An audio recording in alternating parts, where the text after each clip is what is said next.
Kesha makes major moves in court case against Dr. Luke.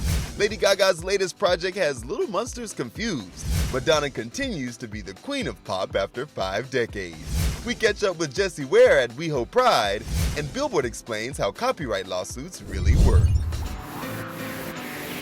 Welcome back to Billboard News. I'm Tetris Kelly, and it's Wednesday, June 14th. No time like the present, so let's get into our top story.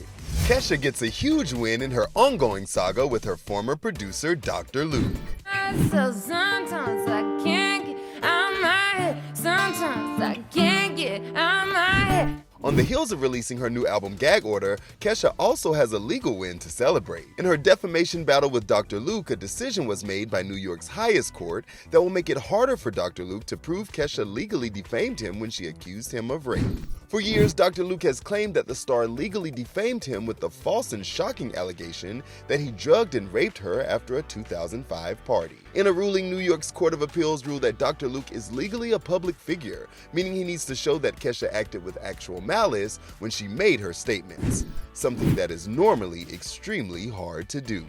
Lady Gaga is a jack of all trades, but her latest business venture has little monsters scratching their heads. I know what it's like to perform through pain. If you're like me, one of the millions suffering from pain caused by migraine, Nurtec ODT may help. Lady Gaga was announced as the new face of the Pfizer migraine medication, and her fans aren't exactly happy about it. We're in this together. Talk to a doctor about Nurtec ODT. The ad for Nurtec features footage from her Chromatica Ball concert, which many have been hoping to see a film or documentary about. But little monsters do have a lot to look forward to, like the sequel to Joaquin Phoenix's Joker. Lady Gaga plays Harley Quinn in the musical movie, and her co-star Zazie Beetz said about Gaga, "She's super warm and kind. I felt very welcome with her on set. She was just doing her own character work and stuff, but she's a very grounded person. She's just Stephanie."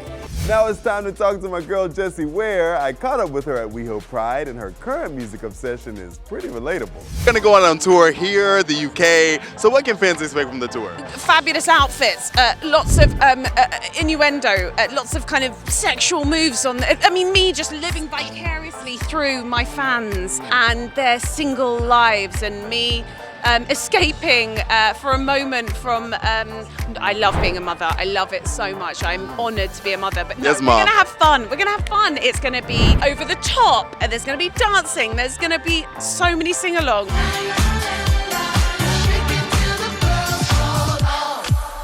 I want it to be like as near to musical theatre as possible. Hey, we love musical theatre out here. You're literally at Gay Pride. We adore it. And you've worked obviously with a lot of icons. I would say queer icons. Nicki Minaj, Kylie, Minogue. I know you worked really hard on that one. So is there anybody else on your list that you might want to work out with? Just you wait, babe. Something may be announced very soon. Oh, we love her very soon. And I mean, speaking of Kylie Minogue, yeah. Padam Padam is like... Oh, just stop. Padam, Padam.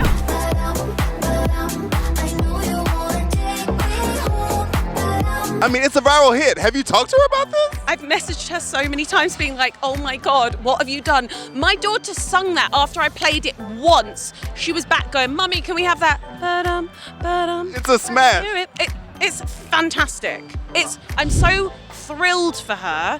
She is an icon, but that song never gets old. I'm thrilled that we get to all have this. I'm kind of wish that I could put it in my set. You're like, how can I? I'm going to do a cover of Padam Padam for you people. I may just say Padam tonight. You know what? I should, shouldn't I? We're going to work on that. We're surprising the crowd. Hello, I'm Jessie Ware. Padam, and everyone will go, Padam. Madonna has notched her 5th decade of charting on the Billboard Hot 100 thanks to Popular with The Weeknd and Playboy Cardi. Begging on the knees to be popular. That's a dream to be popular. Kill anyone to be popular.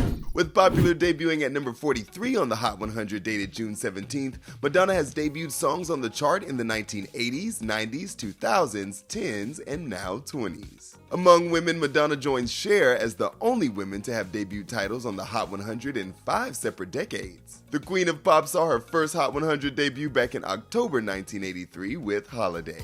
If we took the holiday, took some time to celebrate. Popular is featured on The Weeknd's new HBO hit series The Idol, and the singer spoke with Apple Music's Zane Lowe on having Madge on the track. She's the ultimate cosign for this song, for this album, and for this TV show. And you'll hear more of her in the show as well too. Congratulations, Madonna, and we can't wait for your celebration tour this summer.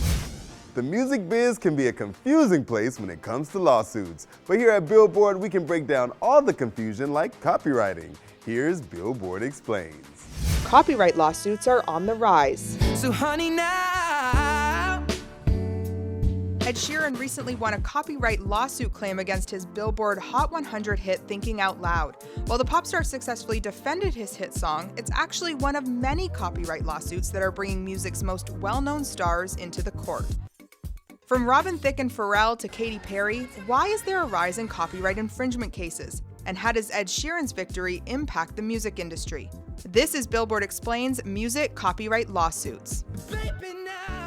Let's first dive into what Sheeran's copyright case was all about. Sheeran's Thinking Out Loud versus Marvin Gaye's Let's Get It On. The family of Let's Get It On co-writer Ed Townsend accused Sheeran of copying the chord structure of Gaye's 1973 hit. The jury ultimately ruled in favor of Sheeran, saying that he didn't copy any of the elements of the song and created it independently.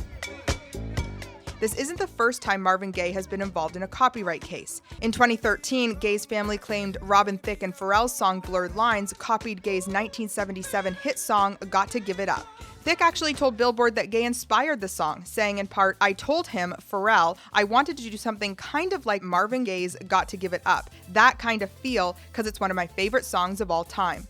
The jury found Robin Thicke and Pharrell Williams guilty of copyright infringement and awarded Marvin Gaye's estate over $5 million and 50% of future royalties on the song. The verdict of the Blurred Lines case jump-started a wave of copyright lawsuits targeting some of music's biggest hits, from opening guitar riffs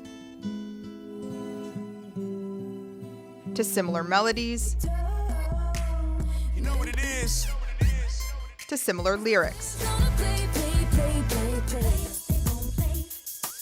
So why does this particular case matter? According to Billboard's senior legal correspondent Bill Donahue, the Blurred Lines lawsuit created confusion and fear among songwriters and artists at the time. So this case shows that the pendulum is swinging the other way. Basically, Sheeran winning this case helps other songwriters in the future.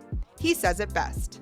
These chords are common building blocks which were used to create music long before Let's Get It On was written, and will be used to make music long after we are all gone. So what's the impact on the music industry as a whole?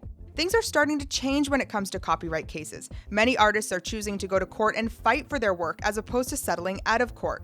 They want to prove they are innocent of the claims and not become a target for a cash grab. And the music industry as a whole is learning more about what makes a legitimate copyright case: actual stolen music and lyrics versus common musical elements. If the jury had decided this matter the other way, we might as well say goodbye to the creative freedom of songwriters.